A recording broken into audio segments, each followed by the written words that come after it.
Assalamualaikum warahmatullahi wabarakatuh. Di video kali ini saya akan berbagi tips bagaimana mengatur keuangan di tengah pandemi COVID-19 yang melanda di berbagai belahan bumi saat ini.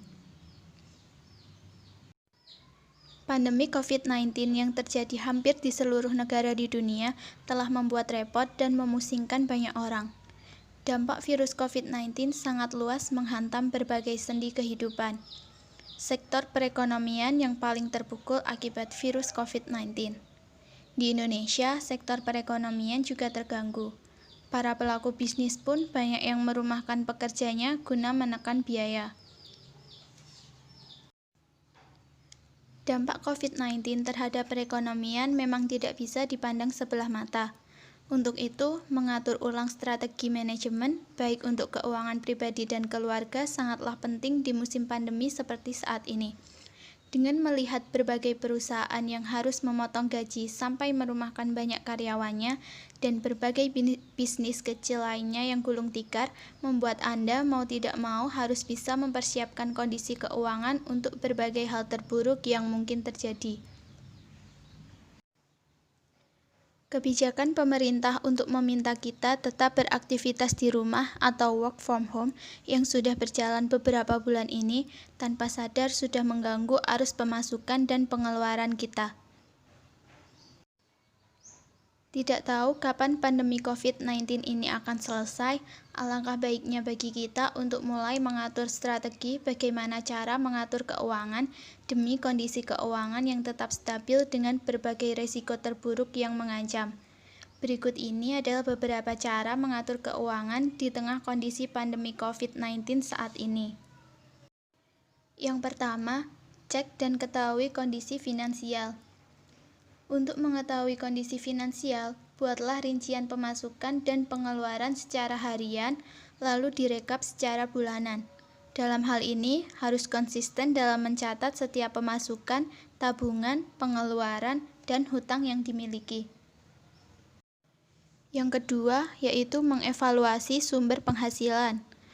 Di musim pandemi seperti saat ini, sebaiknya uang yang ada dipakai untuk kebutuhan yang lebih penting, baik untuk sehari-hari dan untuk kondisi darurat di kemudian hari. Untuk yang sudah berumah tangga, bisa mengurangi sedikit pos saving untuk dioper ke emergency fund jika nanti ada kebutuhan rumah tangga mendadak sehingga tabungan Anda bisa tetap aman dan stabil. Dan karena sulit kemana-mana karena aturan PSBB di banyak tempat, Anda bisa memanfaatkan kesempatan ini untuk lebih berhemat.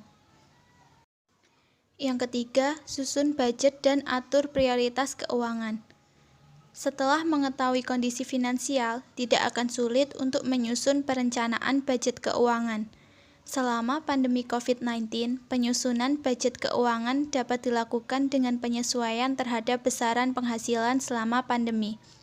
Setelah itu, kamu dapat menyusun pos prioritas keuangan untuk kebutuhan hidup. Misalnya, pos pengeluaran Anda adalah living, saving, parents, entertainment. Untuk kondisi saat ini, sebaiknya diubah menjadi living, saving, parents, emergency fund. Yang keempat, cari sumber penghasilan tambahan. Untuk Anda yang bekerja di perusahaan yang mengalami dampak krisis ekonomi terparah karena musim pandemik ini sehingga harus mengalami pemotongan gaji, bahkan resiko di PHK ke depannya jika masalah COVID-19 tidak selesai-selesai, sebaiknya mempertimbangkan untuk mencoba sumber penghasilan baru. Peluang bisnis yang muncul karena pandemik ini ternyata cukup menguntungkan. Jasa delivery bahan makanan, makanan cepat saji, atau berjualan frozen food secara online bisa menjadi contoh bisnis atau kerjaan sampingan yang bisa dijajal di saat seperti ini. Yang kelima, bijak atau tidak panik dalam berbelanja. Ketakutan akan berkurangnya pasokan makanan menyebabkan ada segelintir masyarakat yang melakukan panic buying dengan membeli sejumlah kebutuhan pokok. Padahal, pemerintah sudah memastikan pasokan makanan dan kebutuhan rumah tangga tetap aman. Jangan panik dan belanja sesuai kebutuhan, termasuk ketika berbelanja online. Kemudahan teknologi dan terlalu lama tinggal di rumah membuat orang merasa bosan. Akhirnya banyak juga yang mengalihkan dengan berbelanja online. Namun hati-hati, ini justru membuat kita menjadi ketagihan berbelanja dan menambah pengeluaran. Bijaklah dalam berbelanja online. Belanjalah sesuai kebutuhan dan manfaatkan diskon yang ditawarkan di toko-toko online yang banyak bertebaran selama di masa rumah aja. Yang keenam, mengurangi pembelian yang tidak terlalu dibutuhkan. Pembelian ini bisa apa saja, mulai dari barang-barang yang dipakai sehari-hari sampai dengan bahan makanan yang bisa dikonsumsi setiap hari. Biaya lain yang tidak perlu dikeluarkan karena tidak keluar rumah bisa dialokasikan untuk tabungan atau dijadikan dana darurat. Yang ketujuh, hindari pembelian dengan sistem cicilan. Tunda dulu keinginan punya handphone baru atau barang lainnya yang dikira tidak terlalu penting, walaupun pilihan pembayarannya ada yang bersistem cicilan. Untuk kondisi pandemik seperti saat ini, berhemat dan menyimpan setiap uang yang dimiliki jauh lebih penting daripada membeli sesuatu yang bersifat tersier. Walaupun Anda sudah menabung atau mempersiapkan dana untuk itu, lebih baik ditunda dulu sampai masa pandemi ini selesai.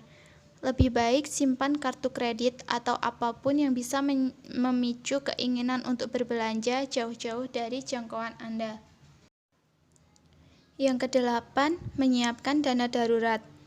Seperti namanya, dana darurat merupakan simpanan yang dapat digunakan pada kondisi darurat atau mendesak. Dana darurat bisa menjadi penolong di kala sakit, mengalami kecelakaan, terkena PHK, serta mencegah kita dari hutang.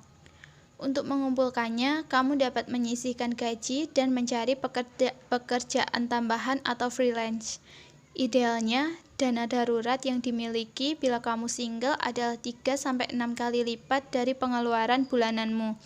Sedangkan bagi yang sudah berumah tangga, idealnya memiliki dana darurat sebesar 12 kali lipat dari pengeluaran bulanan. Jangka waktu pengumpulan dana ini sifatnya fleksibel pada setiap orang. Artinya, tidak ada angka pasti dan bergantung pada komitmen awal masing-masing individu. Yang terakhir, sisihkan uang sisa yang ada untuk investasi. Jika gaji Anda masih menyisakan lumayan banyak, bahkan setelah dialokasikan ke berbagai pos pengeluaran, sebaiknya dimanfaatkan untuk dijadikan investasi daripada berbelanja online. Anda bisa membuka tabungan berjangka sesuai dengan kebutuhan. Selain itu, jenis investasi ratusan ribu lainnya yang bisa dicoba adalah emas batangan atau emas antam. Demikian beberapa tips bagaimana mengatur keuangan di kala pandemik saat ini. Terima kasih, semoga bermanfaat dan wassalamualaikum warahmatullahi wabarakatuh.